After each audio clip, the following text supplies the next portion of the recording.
But we begin with our coverage with Paul Bloom, who is live in Richfield. Paul, what can you tell us about the arrests that were made earlier this evening?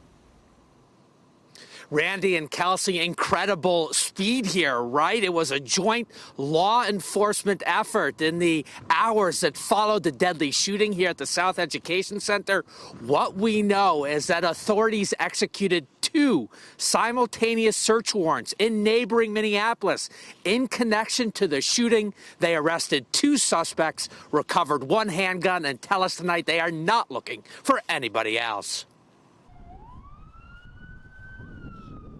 A massive law enforcement response as officers from various Metro Police departments and federal agencies, including the ATF and FBI, descended upon Intermediate District 287's South Education Center along Penn Avenue here in Richfield on Tuesday afternoon. 2 students shot outside the building on the sidewalk during the lunch hour. One of the 2 dead, the other being treated for injuries at HCMC. As a precautionary measure, area schools were placed on lockdown. Officers conducted a search of the school and surrounding area and determined that no further threat existed.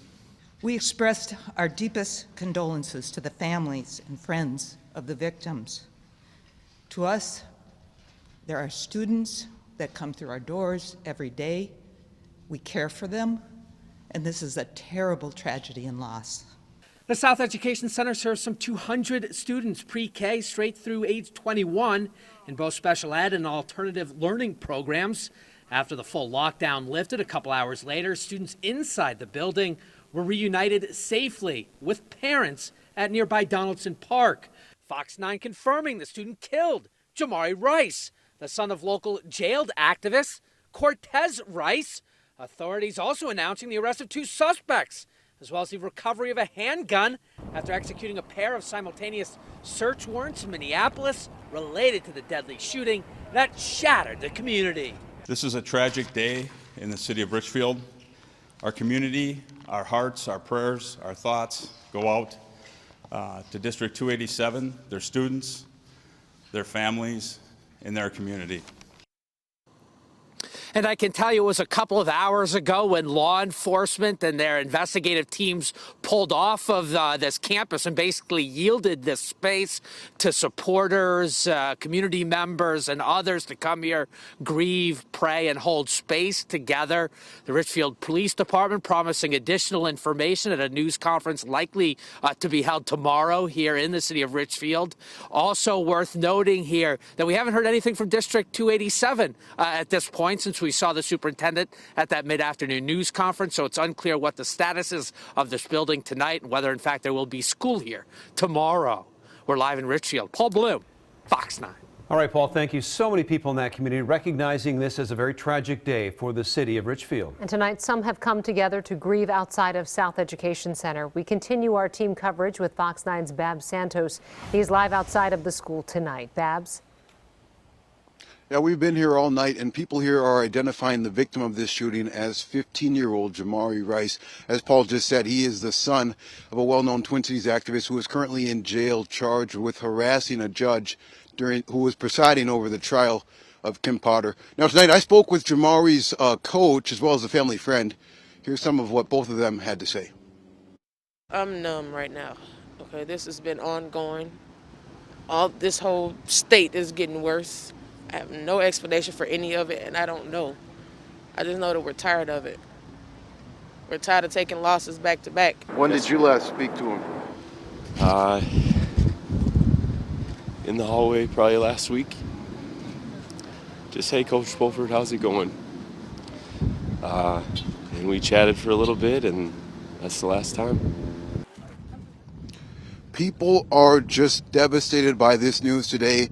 Just about the only thing that is certain here, I'd say, is that this young man will be missed dearly. Jamari was just a sophomore here at South Education Center, and maybe 50 to 100 people have cycled throughout the night to mourn and pray for him. They left these items in a growing memorial here near the entrance to the school where he lost his life earlier today. Live in Richfield, Babs Santos, Fox 9. And as we said, that shooting put South Education Center on lockdown as worried parents gathered at a nearby park. Parents and students were eventually reunited at Donaldson Park a few hours after the shooting.